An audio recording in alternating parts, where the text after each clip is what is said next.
Ayan po, luto naman tayo ng adobo. Adobo muna tayo. Ayan ang ating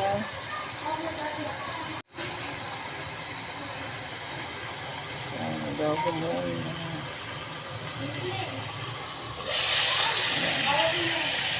Simple na adobo lang yan. Pero lalagyan natin siya ng ito. Tidbits. Luin hanggang sa simple na adobo lang ito eh. Pero ayan yan.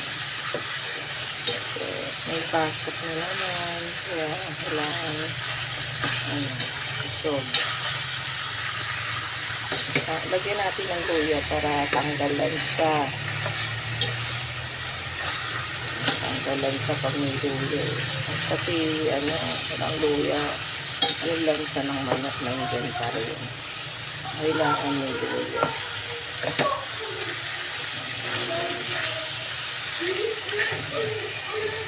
Ayan, luto tayo. Siyempre, luto. Luto tayo.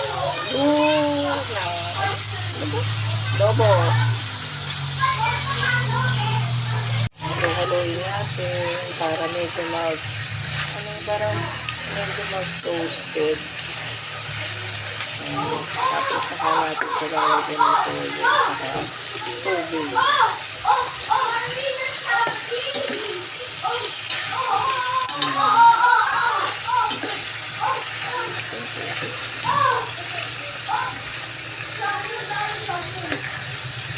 Ano lang natin ang konti para siya. Takpan natin para medyo